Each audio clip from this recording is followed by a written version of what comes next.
Delicate sound of colored pencil scratching paper seemed to be only heart-beating inside Hale Mansion. Daniel, 5 years old, leaned over drawing notebook. Small fingers held blue crayon with care. Dining table was too big for him. Plate remained untouched, and each clink of silverware resonated like icy echo. Adults' footsteps came and went, never stopping beside child. Daniel didn't cry, didn't ask anything, just drew, as if learned silence hurt less than cold words. Autumn in Massachusetts brought vivid colors to streets, but inside mansion beauty didn't cross windows. Margaret, housekeeper with silver hair, watched from kitchen. In study, Richard Hale, millionaire and Daniel's father, remained surrounded by contracts. Framed photo, Sara, smiling with son in arms, always diverted attention. Richard learned to hide behind work and built invisible wall in front of child. Margaret sighed. She knew there were more ghosts than living people. Child kept waiting for touch that didn't come. That night's dinner smelled of rosemary and roast chicken, but no aroma filled void.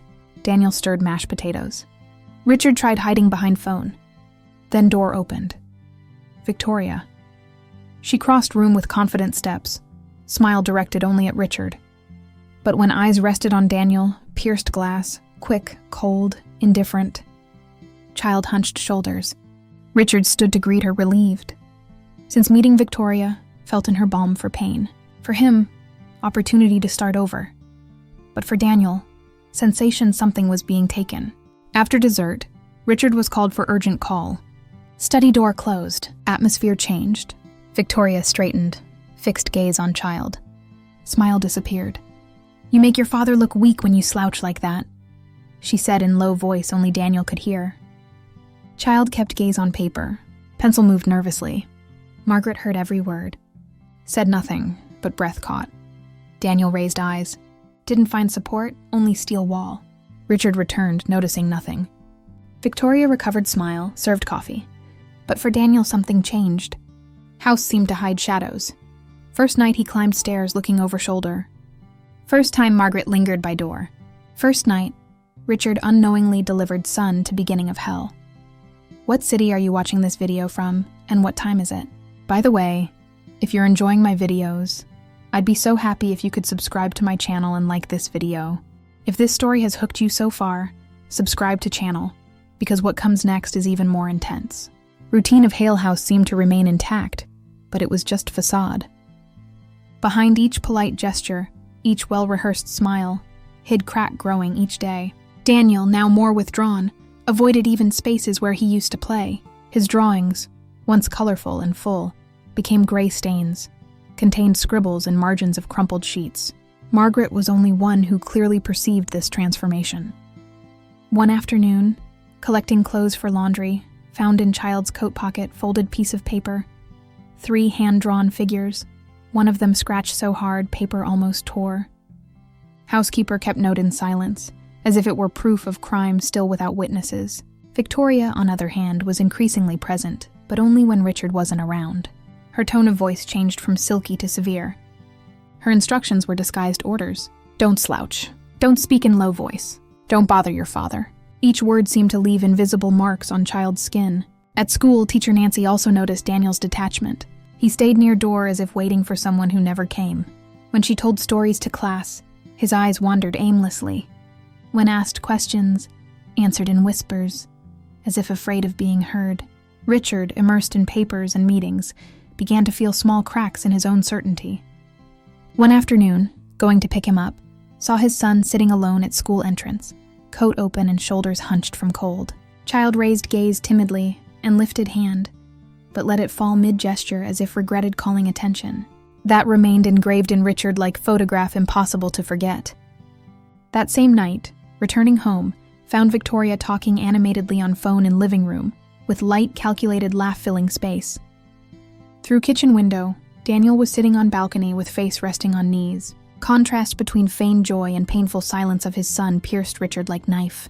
For instant wanted to ask, confront, break pattern, but fell silent. Doubt grew, but still didn't have enough courage to face it. Meanwhile, Margaret watched. Her eyes carried ancient weight, but mouth remained closed. She knew too much, but also feared too much. Each night, before going to bed, passed by Daniel's room, discreetly arranged blanket, and stayed there a few seconds just to hear his breathing.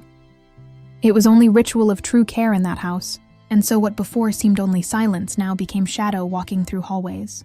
Child increasingly trapped by own fear, father increasingly prisoner of own blindness, and stepmother, between impeccable smiles, shaped game rules, knowing nobody would dare confront her. Not yet. And you? Have you ever noticed something strange and routine of someone close but didn't know how to act? What would you do in their place? Write it here in comments. I really want to read it. Hale Mansion glowed with warm lights that night. Glasses clinked, elegant laughter filled halls, and Victoria glided among guests as if she were true hostess. Her dress reflected each chandelier lamp. Her voice sounded sweet, calculated, measured to impress. In middle of that atmosphere of appearances, Daniel walked with difficulty, balancing tray of cookies. His small arms trembled, eyes avoided any contact. Margaret discreetly accompanied him few steps behind, ready to hold him in case tray fell. It was then when it happened. Child's foot caught on carpet edge, tray tilted and glass spilled on guest's dress. Hall froze in second of silence. Daniel stopped motionless, as if floor had disappeared under feet. Lips pressed, eyes tearful fixed on nothing. Victoria quickly knelt with intact smile for guests. "Excuse us, just been child's accident." But when approached child's ear, mouth pronounced sharp words, "You'll pay for embarrassing me." Susan, neighbor, heard it. Margaret too, and Richard from distance perceived how son's body shrank as if hit by something invisible. Heart raced, walked to center of hall, and soft applause called attention. "Ladies and gentlemen, please, let's move to main living room. There's something I need to share with all of you." Murmurs ran through room. Victoria remained paralyzed for half-second, then recovered smile, moved forward, leading guests as if were part of show. Lights went out and screen descended slowly. Richard, next to projector, made no long introductions, simply pressed button. On screen, elegant hall was replaced by raw images. Daniel hunched on steps, cold water running overhead. Metallic sound of bucket resonating throughout house. Victoria's voice broke room's silence. "Perhaps cold bath will help you remember." Collective gasp ran through those present. Susan brought hand to mouth. Margaret cried silently with crumpled handkerchief between fingers. Daniel's eyes fixed on screen reflected not only fear, but also relief of finally not being alone. Richard fast-forwarded recording. Fragments of phone calls resonated. "It's easy to pretend you love child. Father's too busy to notice, and then divorce can still be negotiated. I won't leave empty-handed." Room filled with uncomfortable looks, tilted heads, deep sighs. Victoria's impeccable image crumbled before everyone. She tried to speak, but voice broke. "This is out of context. It's conspiracy." Margaret raised voice, hoarse but firm. "I saw much more. I saw Daniel spend nights alone, sick, abandoned."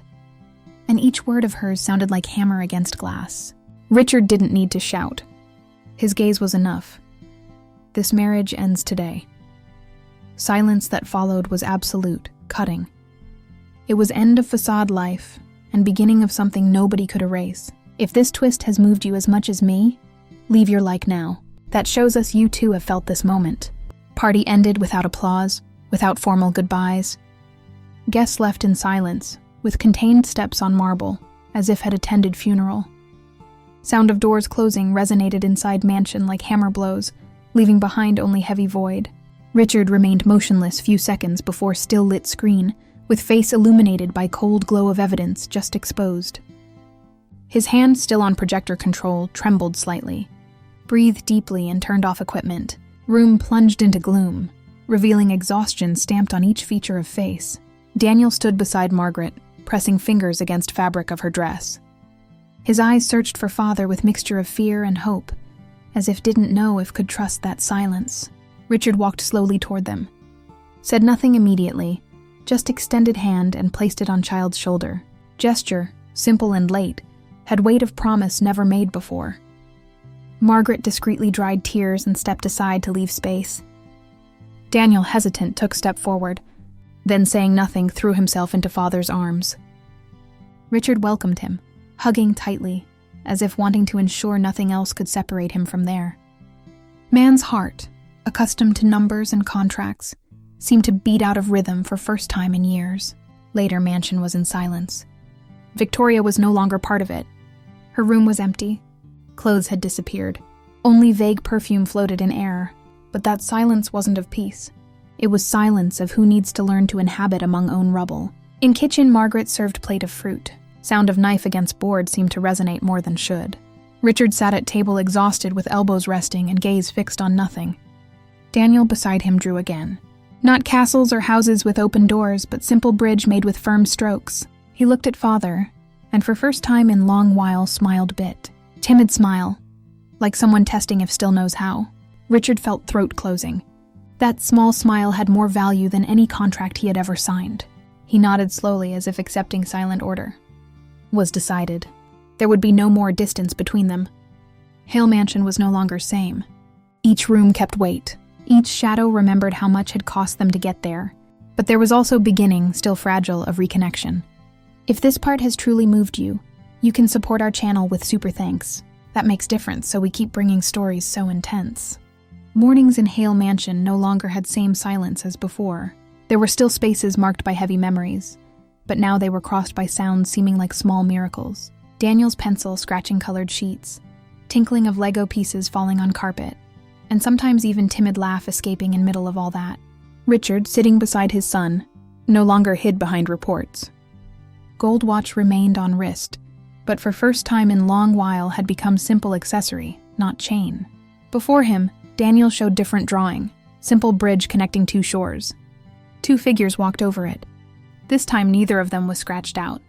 Margaret, in background, watched in silence. Same silence that before conveyed fear now had another weight, that of hope. She knew scars don't disappear from one day to next, but also knew if someone firmly holds child's hand, world stops being totally hostile place. Richard didn't become perfect man, still carried guilt of not having seen before, and continued fighting against own rigidity. But something in him had changed forever. Now when Daniel looked up, found eyes that saw him, and being seen is often first step to being saved. And you who listen to me now, perhaps have lived similar silence. Silence of not being heard, of not being believed, of waiting for someone who seemed never to arrive. Perhaps even have carried questions nobody answered. Truth is, we don't always need extraordinary heroes. Sometimes all we need is someone willing to stay, to be present, to pay attention, to remain when everyone seems to turn their backs. This story isn't just Richard and Daniel, it's also about you. About courage to look at what hurts and not pretend it doesn't exist. About perceiving signals that silence carries. About waiting until it's too late to approach who needs it. If you've come this far, it's because this story has reached your heart, and that means a lot. Thank you so much for watching to end. If this story has reached your soul, subscribe to channel. And if you're already subscribed, consider supporting us with super thanks. Each gesture of yours helps us keep bringing stories that matter. And remember, you're not alone. And if you want to continue this journey with us, there's another video waiting for you right here. Perhaps it will also find you where you need it most. Days following that revelatory night brought changes nobody in Mansion could ignore. Richard woke earlier than usual, not to dive into work, but to prepare breakfast with Margaret. It was simple gesture, almost clumsy at first. Man who had commanded boardrooms now struggled to crack eggs without getting shells in pan. But Daniel, sitting at kitchen counter with legs swinging, watched with wide eyes as if witnessing miracle. "Dad, you're cooking?" Child asked, voice carrying mixture of disbelief and cautious joy. Richard turned, spatula in hand, and smiled. Genuine smile that reached eyes for first time in months. "Trying to, buddy. Margaret's teaching me." Margaret, standing beside him, gently corrected his technique, showing how to flip pancake without making mess. Her weathered hands guided his, and in that moment, kitchen became something more than place to prepare food. It became space where healing began, one small gesture at a time. Breakfast that morning was different. No longer sterile affair of cold cereal eaten in isolation. Was warm meal shared together, with Daniel chattering about drawings he wanted to make, and Richard actually listening, asking questions, engaging in a way he hadn't since Sara's death. Pancakes were slightly burnt on edges and eggs bit runny, but neither seemed to mind. Taste of imperfection was far better than perfection served cold. Following weeks brought more changes. Richard rearranged his work schedule, something partners at firm initially protested. "You're walking away from Harrison merger?" Senior partner demanded during tense conference call. Richard looked through office window toward framed photo of Daniel on desk. Recent one Margaret had taken, showing child's tentative smile. "I'm not walking away. I'm reprioritizing. My son needs me. And frankly, I need him more than I need another acquisition." There was silence on other end, then grudging respect. "Fair enough, Richard. We'll manage." That conversation marked turning point. Richard began leaving office at reasonable hours, declining evening events that would take him away from Daniel. At first felt strange, almost guilty, as if by choosing son he was betraying some unspoken code of corporate world. But each time he arrived home to Daniel's brightening face, guilt dissolved into certainty he was finally doing right thing. School became different experience for Daniel too. Teacher Nancy noticed transformation during parent-teacher conference Richard actually attended. "He's opening up more," she explained, showing Richard recent artwork Daniel had created. This one particularly struck me. It was painting of house, not grand mansion, but cozy home with bright yellow door. 2 figures stood in doorway, one tall, one small, and above them, sketched in light blue, was third figure among clouds. Sara. Richard's throat tightened. Mornings in Hale Mansion no longer had same silence as before. There were still spaces marked by heavy memories, but now they were crossed by sounds seeming like small miracles. Daniel's pencil scratching colored sheets, tinkling of Lego pieces falling on carpet, and sometimes even timid laugh escaping in middle of all that. Richard, sitting beside his son, no longer hid behind reports. Gold watch remained on wrist, but for first time in long while had become simple accessory, not chain. Before him, Daniel showed different drawing, simple bridge connecting 2 shores. 2 figures walked over it. This time neither of them was scratched out. Margaret, in background, watched in silence. Same silence that before conveyed fear now had another weight, that of hope. She knew scars don't disappear from one day to next, but also knew if someone firmly holds child's hand, world stops being totally hostile place. Richard didn't become perfect man. Still carried guilt of not having seen before, and continued fighting against own rigidity. But something in him had changed forever. Now when Daniel looked up, found eyes that saw him. And being seen is often first step to being saved. And you, who listen to me now, perhaps have lived similar silence. Silence of not being heard, of not being believed, of waiting for someone who seemed never to arrive, perhaps even have carried questions nobody answered. Truth is, we don't always need extraordinary heroes. Sometimes all we need is someone willing to stay, to be present, to pay attention, to remain when everyone seems to turn their backs.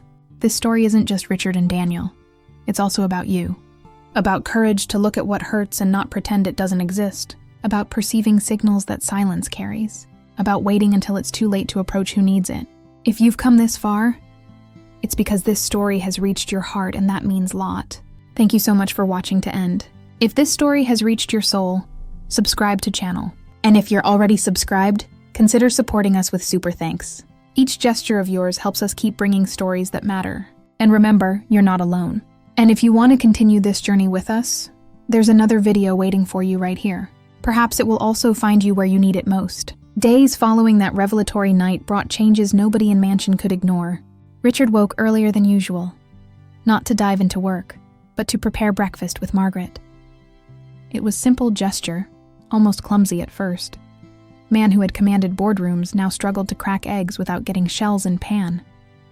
But Daniel, sitting at kitchen counter with legs swinging, watched with wide eyes as if witnessing miracle. "Dad, you're cooking?" Child asked, voice carrying mixture of disbelief and cautious joy. Richard turned, spatula in hand, and smiled. Genuine smile that reached eyes for first time in months. "Trying to, buddy. Margaret's teaching me." Margaret, standing beside him, gently corrected his technique, showing how to flip pancake without making mess. Her weathered hands guided his, and in that moment, kitchen became something more than place to prepare food. It became space where healing began, one small gesture at a time. Breakfast that morning was different. No longer sterile affair of cold cereal eaten in isolation, was warm meal shared together, with Daniel chattering about drawings he wanted to make, and Richard actually listening, asking questions, engaging in way he hadn't since Sara's death. Pancakes were slightly burnt on edges and eggs bit runny, but neither seemed to mind. Taste of imperfection was far better than perfection served cold. Following weeks brought more changes. Richard rearranged his work schedule, something partners at firm initially protested. "You're walking away from Harrison merger?" Senior partner demanded during tense conference call. Richard looked through office window toward framed photo of Daniel on desk. Recent one Margaret had taken, showing child's tentative smile. "I'm not walking away. I'm reprioritizing. My son needs me. And frankly, I need him more than I need another acquisition." There was silence on other end, then grudging respect. "Fair enough, Richard. We'll manage." That conversation marked turning point. Richard began leaving office at reasonable hours, declining evening events that would take him away from Daniel. At first, felt strange, almost guilty, as if by choosing son he was betraying some unspoken code of corporate world. But each time he arrived home to Daniel's brightening face, guilt dissolved into certainty he was finally doing right thing. School became different experience for Daniel too. Teacher Nancy noticed transformation during parent-teacher conference Richard actually attended. "He's opening up more," she explained, showing Richard recent artwork Daniel had created. This one particularly struck me. It was painting of house, not grand mansion, but cozy home with bright yellow door. 2 figures stood in doorway, one tall, one small, and above them, sketched in light blue, was third figure among clouds. Sara. Richard's throat tightened. "He's remembering her." Nancy nodded gently. "And he's learning it's okay to remember while also living in present. That's healthy, Mr. Hale. Children need to know they can carry love for those who've gone, while still embracing those who remain." Those words stayed with Richard. That evening he did something hadn't done since Sara's funeral. He took out photo albums. Daniel climbed onto couch beside him, and together they looked through images of happier times. Sara smiling on their wedding day. Sara pregnant, glowing with anticipation. Sara holding newborn Daniel, exhausted but radiant. "Mom was pretty," Daniel said softly, small finger tracing her face in photograph. "She was beautiful," Richard agreed, voice thick with emotion. "And she loved you so much, buddy. Every single day. Do you think she'd be mad at us?" Daniel asked, question catching Richard off guard. "Mad? Why would she be mad?" Child shrugged, suddenly fascinated by loose thread on couch cushion. "Because we were sad for so long. Because I didn't laugh much. Because you worked all time." Richard set album aside and pulled Daniel into lap, holding him close. "Oh, Daniel." No, she wouldn't be mad. She'd understand. Grief is hard, and we all handle it differently. But you know what I think she'd want? Daniel looked up, eyes questioning. She'd want us to be happy again. Not forget her. We'll never forget her. But find way to smile, to laugh, to live. And I think we're starting to do that, aren't we? Child nodded slowly, then snuggled closer. "I like when you're home, Dad." "Me too, buddy. Me too." But healing wasn't linear path.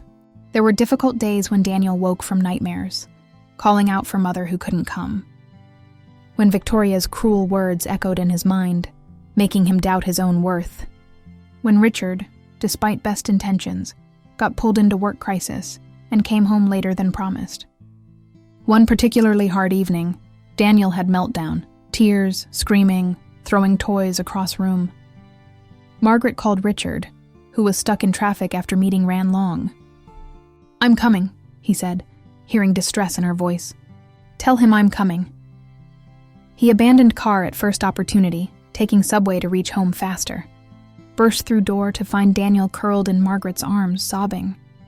Child looked up at sound, saw father, and something in him broke open. "You left!" "You said you'd be home and you left like always." Words were accusation and plea all at once. Richard dropped to knees beside them.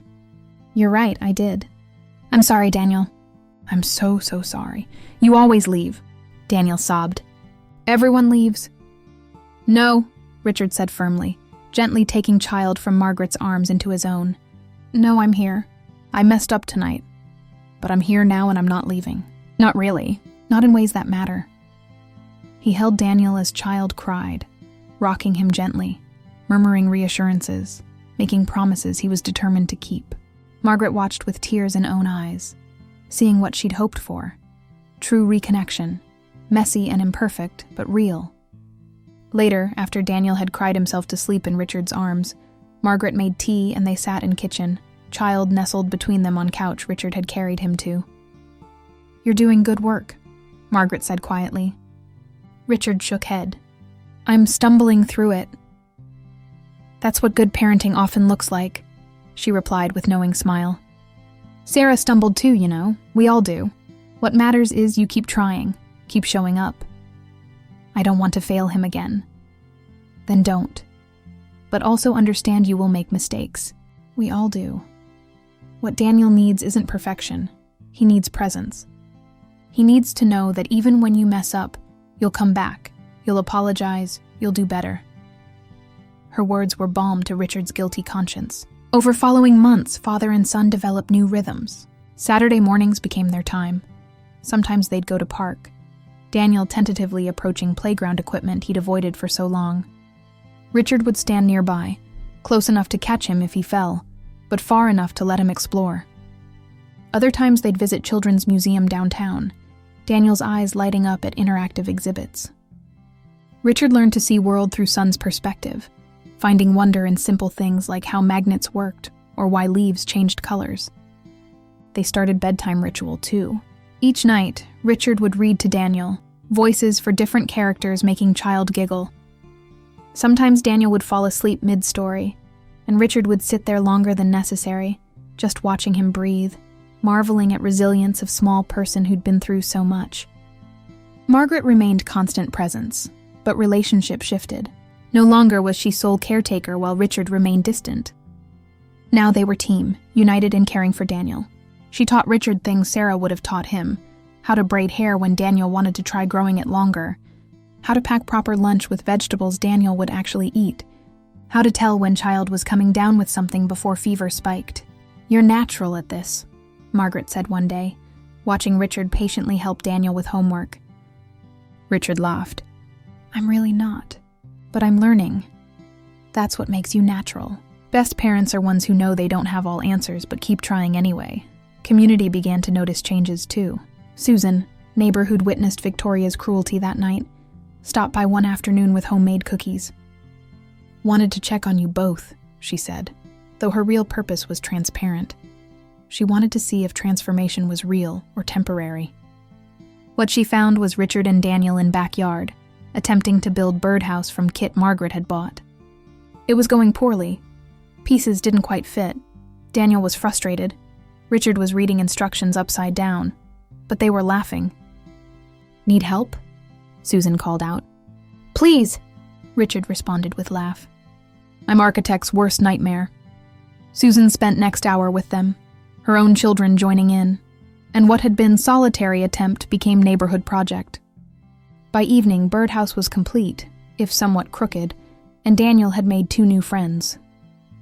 As families dispersed, Daniel tugged Richard's sleeve. "Can we do this again?" "Absolutely, buddy." Richard felt something loosen in chest.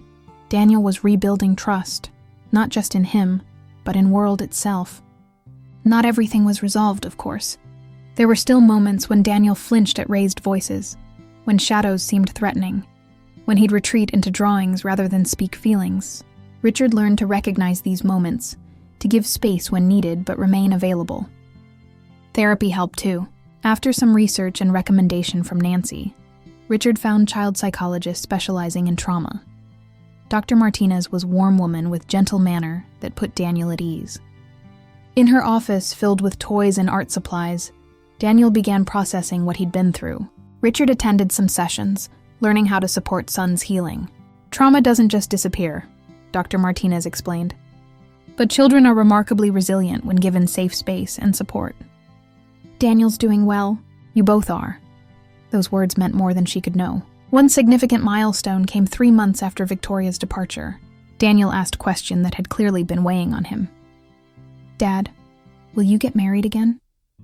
They were in living room, building elaborate Lego castle. Richard paused, brick in hand. "I don't know, buddy. Why do you ask?" Daniel's small hands fidgeted with pieces. "If you do, can I meet her first? Before she moves in?" Richard set aside Legos and turned to face son fully.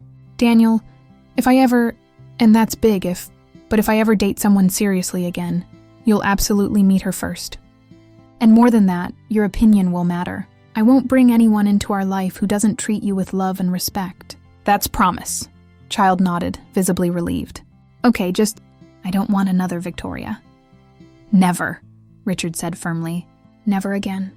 I see you now, Daniel. Really see you. And nobody will ever treat you that way again. Not while I'm breathing. Daniel launched himself at father, hugging tight. I love you, Dad. I love you too, buddy. So much. As months turned toward year, Hale Mansion transformed.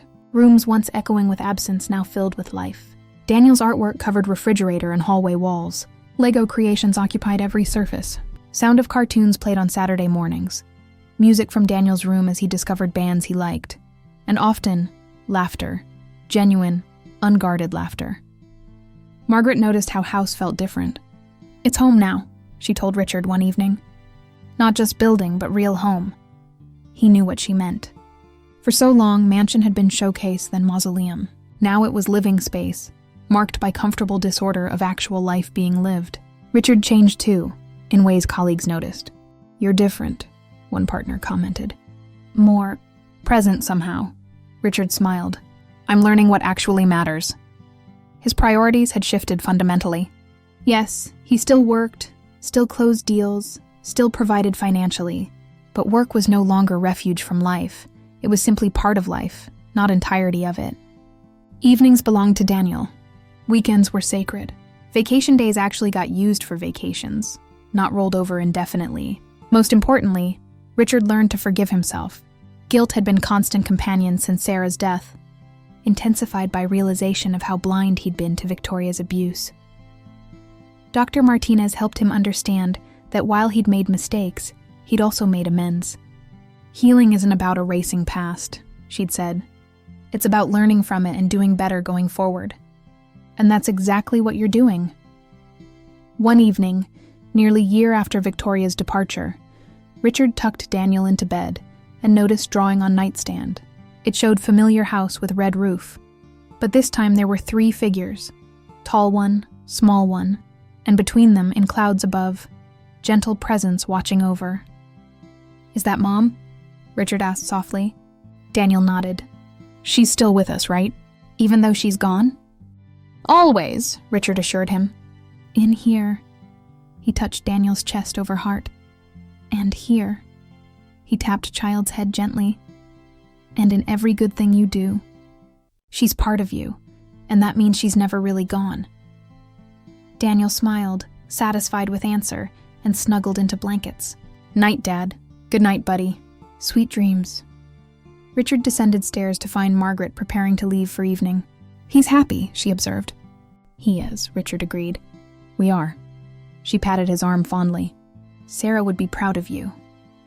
After she left, Richard stood in quiet living room, surrounded by evidence of life rebuilt, toy trucks, art projects, photo albums left open, coffee mugs from evenings spent together. It wasn't perfect life. There were still hard days, still moments of grief, still challenges to face. But it was real life, honest life, connected life, and that, Richard thought, as he turned off lights and headed upstairs, checking on sleeping son one more time before bed. That was everything. Outside, autumn was giving way to winter, first snow beginning to fall on Massachusetts streets. Inside Hale Mansion, in small bedroom where child slept peacefully, drawing of bridge between 2 shores sat on nightstand, reminder that healing is journey, not destination. And they were walking it together, one step at time, father and son learning to be family again, not family they'd been before loss, that was gone forever. But family they were becoming, scarred but stronger, broken but mended, different but whole in new way. And somewhere, perhaps in clouds above house with red roof, Sara smiled.